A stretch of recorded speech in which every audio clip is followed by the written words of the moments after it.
యదాల నిజాలు వెలుగు తీసే కైజార్ మీ పృథ్వీ టుడే.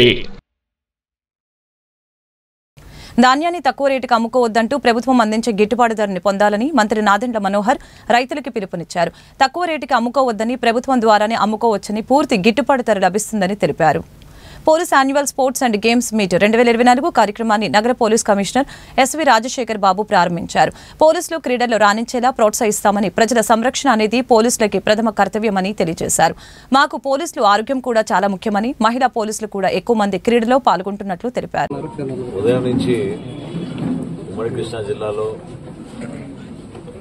ధాన్యం కొనుగోలు విషయంలో పౌర సరఫరాల శాఖ నుంచి క్షేత్రస్థాయిలో వ్యవసాయ శాఖ, అదేవిధంగా రెవెన్యూ సిబ్బంది, స్థానికంగా ఉన్న గౌరవ శాసనసభ్యులు కుమార్ గారు మామూలు నుంచి, అదేవిధంగా గుడివాటి నుంచి రాము గారు ఒక రైతుకి భరోసా ఇవ్వాల్సిన ఒక సందర్భంలో ప్రభుత్వం మీ వెంట ఉంది, అధైర్యపడబాకండి. గౌరవ ముఖ్యమంత్రి గారు చంద్రబాబు నాయుడు గారు, అదేవిధంగా ఉప ముఖ్యమంత్రి గారు పవన్ కళ్యాణ్ గారి సూచనలతోటి రాష్ట్ర వ్యాప్తంగా ఈరోజు ధాన్యం కొనుగోలు విషయంలో గతంలో ఎప్పుడు లేని విధంగా 24 గంటల్లోనే రైతు దగ్గర నుంచి ధాన్యం కొనుగోలు చేసిన సందర్భంలో ఇమీడియట్ గా వాళ్ళ ఖాతాల్లోకి నిధులు జమ అయ్యే విధంగా చేస్తా ఉన్నాం. వీటితో పాటు కొన్ని సంస్కరణలు వాతావరణంలో మార్పు వచ్చిన ఉద్దేశంతో తీసుకొచ్చాం. ప్రధానంగా గతంలో మేము 17% తేమ ఉంటేనే కొంటాం అనే విషయం రైతులకి సమాచారం అందించాం. దానికి మార్చి 24% ఉన్నా కూడా తేమ శాతం ఖచ్చితంగా ధాన్యం కొనుగోలు చేయాలని అధికార యంత్రాంగాన్ని అందరూ కూడా అప్రమత్తం చేశాం.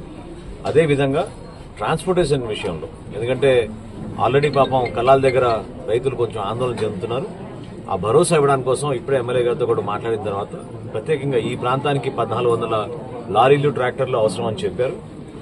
స్థానికంగా ఉన్న అధికార యంత్రాంగంతో మాట్లాడి ఖచ్చితంగా సాయంత్రానికల్లా కనీసం 30 మెట్రిక్ టన్నులు మనం గుడివాడ ప్రాంతంలో ధాన్యం కొనుగోలు చేసే విధంగా అన్ని ఏర్పాట్లు చేస్తున్నాం.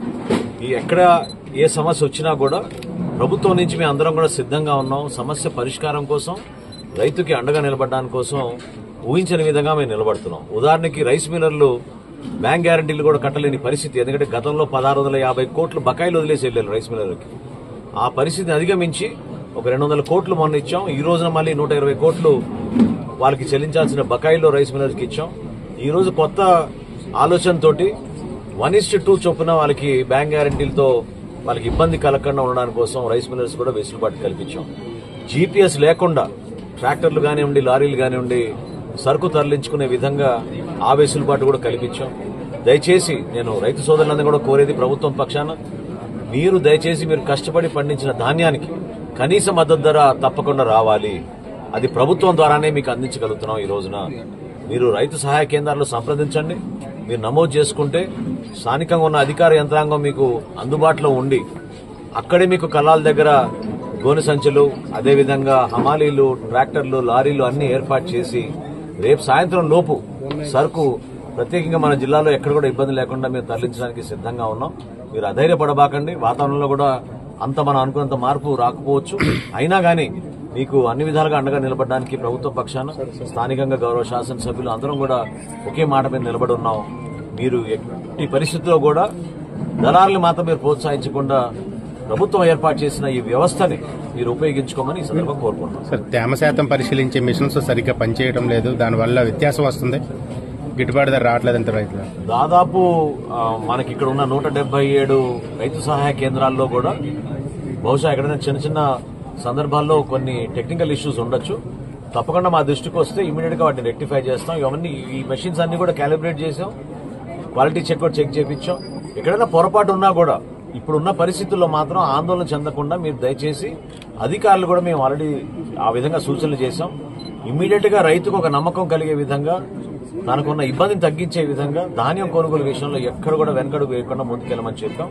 చిన్న చిన్న లోపాలు ఎక్కడ ఉంటే వాటిని సరి చేసుకుంటాం తప్ప రైతును మాత్రం ఇబ్బంది పెట్టాం. తడిసిన ధాన్యాన్ని కూడా మీరు ప్రభుత్వం నుంచి కొనుగోలు చేసేది ఏమన్నా సార్? చెప్పా కదండి, 17% ఉన్న తేమ శాతాన్ని 20% వరకు చాలా వరకు చోట్ల తడిసిపోయి ఉంది. 24-25% అయినా కూడా పర్లేదు, తప్పకుండా తీసుకుంటాం.